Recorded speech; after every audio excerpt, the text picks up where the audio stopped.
जहाँ पर कृपा राम की होई ता पर कृपा करे सब कोई। जय श्री राधे। प्रिय मीन राशि के दर्शकों, 1 मई से लेकर 31 मई 2026 अर्थात मासिक राशिफल, बहुत सारे आपने, मुझे पता है कि मई महीने के बहुत सारे आप लोगों ने वीडियो देख रखे होंगे, किंतु अभी तक सटीक भविष्यवाणी आपको नहीं मिल पाई होगी। यहाँ पर एक एक पॉइंट पर चर्चा करेंगे। आपका भाग्य, कैरियर, बिजनेस, व्यापार, शिक्षा, प्रेम, स्वास्थ्य, नौकरी, हर एक बात की चर्चा विस्तार पूर्वक अच्छी तरीके से अपने मीन राशि के दर्शकों के लिए करने जा रहे हैं। यह आपकी जन्म कुंडली नहीं है, यह ग्रह गोचर है जो सार्वजनिक है। किसी पर प्रभाव ज्यादा होगा, किसी पर कम होगा। मैं स्पष्ट ही आपको बताता हूं, कोई मन गढ़ंत कहानी नहीं यहां पर बता रहा हूं। जो ग्रह गोचर है, जो नक्षत्रों का परिवर्तन है, उसके आधार पर, ग्रह गोचर के आधार पर ये माह आप लोगों के लिए कैसा रहेगा। जैसा हमने आपको बताया, आपका भाग्य, कैरियर, बिजनेस, व्यापार, शिक्षा, प्रेम, स्वास्थ्य, नौकरी, हर एक बात की चर्चा विस्तार पूर्वक अच्छी तरीके से अपने मीन राशि के दर्शकों के लिए करने वाले हैं। नीचे कमेंट बॉक्स में हर हर महादेव या जय श्री राधे जरूर लिखिएगा। चलिए चर्चा करते हैं। गुरुवार के दिन हमारा दरबार लगता है। अगर आप हमारे दरबार में आना चाहें तो फ्री, आप एक नहीं जितनी भी कुंडलियों का विश्लेषण फ्री करवाना चाहते हैं तो हमारे दरबार में आपको आना पड़ेगा।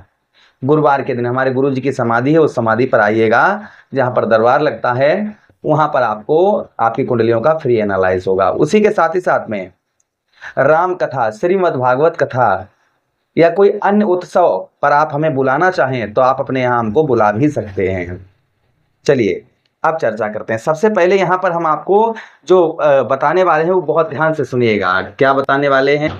आपका स्वास्थ्य कैसा रहेगा, आपकी हेल्थ कैसी रहेगी, क्योंकि हम हमेशा ही कहते हैं कि पहलो सुख निरोगी काया। अगर शरीर ठीक है ये तो सब कुछ ठीक है। अगर आपका शरीर खराब है तो आपके पास कितनी भी धन, कितना भी दौलत, आपके चाहे पास कुछ भी हो और शरीर में कोई रोग है, आपके कोई कष्ट है, तो वो किसी काम का नहीं है। तो संतों ने क्या बताया है कि पहलो सुख निरोगी काया और दूजो सुख पास हो माया, तीजो सुख पुत्र आज्ञाकारी और चौथो सुख पतिव्रता नारी। हेल्थ, स्वास्थ्य आपका, तो आपके लग्नेश कौन बनते हैं? देखिए यहाँ पर 1 मिनट के लिए हम ग्रह गोचर भी आपको बता देते हैं कि कौन सा ग्रह कब राशि गोचर करेगा। देखिए सबसे पहले मंगल का राशि गोचर, यानी कि ग्रहों के सेनापति मंगल देव राशि गोचर करेंगे 11 मई को। 11 मई को आपके ठीक कहां पर मंगल देव लगन भाव से निकलकर शनि मंगल की युति समाप्त होकर मंगल स्वक्षेत्री हो जाएंगे, अपने ही घर पर आ जाएंगे। उसी के साथ ही साथ में सूर्यदेव भगवान राशि गोचर करेंगे 15 मई को आपके ठीक धन भाव से निकलकर आपके तृतीय भाव पर आ जाएंगे। वहीं पर शुक्र का राशि गोचर होगा, शुक्र राशि गोचर करेंगे यहाँ पर 14 मई को आपके ठीक कहां पर, आपके ठीक चतुर्थ भाव पर गोचर करेंगे। उसी के साथ ही साथ शनिदेव महाराज लगन भाव पर रहेंगे, राहु महाराज द्वादश भाव पर रहेंगे, केतु महाराज आपके षष्ठम भाव पर रहेंगे। बुध महाराज का राशि गोचर होगा, सूर्य और बुध का राजयोग आपके ठीक कहां पर, आपके धन भाव पर बनेगा। बुध भी 15 ही मई को बुध भी राशि गोचर करेंगे। तो ये ग्रहों का गोचर रहेगा। चलिए अब हम चर्चा करते हैं आपकी हेल्थ से रिलेटेड। देखिए लगन भाव पर शनि मंगल का योग है, तो स्किन से संबंधित कुछ समस्याएं आपको परेशान कर रही होंगी। थोड़ा सा गुस्सा आपको ज्यादा आ रहा होगा, थोड़ी चिड़न ज्यादा हो रही होगी। तो ये 11 मई तक है। 11 मई के बाद में आपका जो है ना, आप नॉर्मल अपने आप को बहुत हल्का महसूस करेंगे और बहुत एनर्जी हिट अपने आप को महसूस करेंगे।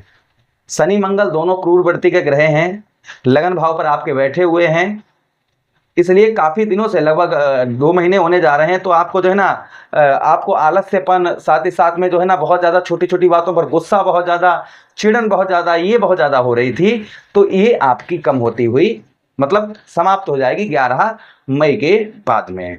देखिए मैं जो होता है वो स्पष्ट ही हमेशा बताने का प्रयास करता हूं। उसी के साथ ही साथ आगे हम चर्चा करते हैं। यश की प्राप्ति होगी, मान सम्मान आपको प्राप्त होगा समाज के अंतर्गत। उसी के साथ ही साथ में कोई ज्यादा दिक्कत नहीं, शरीर 11 मई के बाद में कोई भी प्रॉब्लम, समस्या, यानी कोई बीमारी से भी आपको छोटी मोटी कोई दिक्कत परेशानी चल रही है तो 11 मई तक है, 11 मई के बाद में फिर नहीं है। ठीक है, उसी के साथ ही साथ देखिए धन भाव पर आपके सूर्य और बुध का राजयोग बनेगा, तो धन से रिलेटेड काफी अच्छा रहेगा। धन में आपके वृद्धि होती हुई नजर आएगी, परिवार का सपोर्ट प्राप्त होता हुआ नजर आएगा। परिवार के साथ ही साथ कुछ इच्छाएं इस महीने आपकी पूर्ण होती हुई नजर आएंगी। बात करेंगे देखिए आपका इस महीने जो है ना शुक्र 14 मई तक आपके ठीक कहां पर, आपके ठीक तृतीय भाव पर ही रहेंगे, तो आपका साहस, आपके पराक्रम में वृद्धि होगी, वाणी पर मधुरता रहेगी, अपनी वाणी से किसी को अपनी ओर आप लुभाते हुए नजर आएंगे। ये भी प्रभाव आपके ऊपर संभवतः ही और देखने को मिलेगा।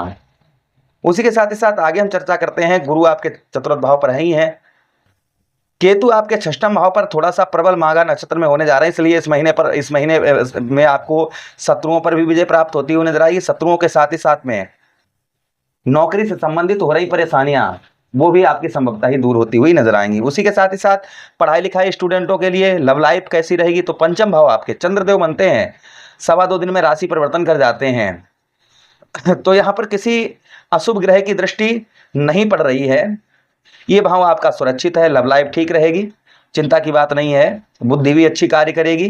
फिलहाल में आप पर 7.5 होने के कारण थोड़ा कंफ्यूज रहते हैं, थोड़ा सा माइंड से रिलेटेड कभी कभी जो है बहुत ज़्यादा आप निर्वस हो जाते हैं, अंदर से बहुत ज़्यादा टूट जाते हैं, तो वो आपको टूटना नहीं है, इस चीज़ का ध्यान देना है।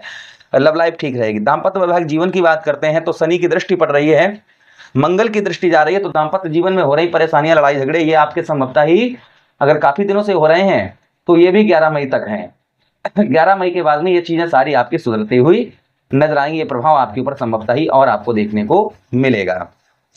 उसी के साथ ही साथ में मंगल लगन भाव पर केंद्र पर बैठे हुए हैं, मंगल का 11 मई के बाद में राशि गोचर होगा, तो यहां से 1 2 3 4 5 6 7 8 अष्टम दृष्टि से स्वक्षेत्री बैठकर और स्वक्षेत्रीय दृष्टि अष्टम दृष्टि भाग्य स्थान पर पड़ेगी, तो 11 मई के बाद में भाग्य में भी आपके परिवर्तन देखने को मिलेगा। जो काफी लंबे समय से आपको भाग्य में आपके परिवर्तन देखने को नहीं मिल रहा था, भाग्य का साथ आपको नहीं मिल रहा था, तो भाग्य का साथ आपको उत्तम अच्छा प्राप्त होता हुआ नजर आएगा।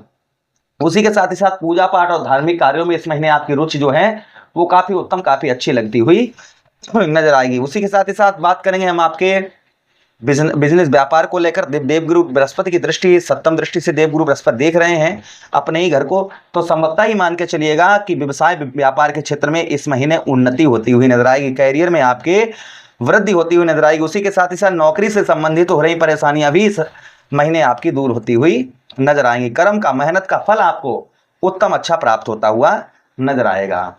तो ये प्रभाव किसी पर ज्यादा हो सकते हैं, किसी पर कम हो सकते हैं। जिस प्रकार से आप इसे लगन पर देख रहे हैं या चंद्र राशि पर देख रहे हैं, लगन आपकी कितनी डिग्री में है, चंद्र राशि आपकी कितनी डिग्री पर है, उसी के अनुसार ही आप पर सूट करेगी। और राम अगर आप सिर्फ नाम राशि पर देख रहे हैं तो परमात्मा मालिक है कि कितना सूट करेगी वो तो भगवान के ऊपर है।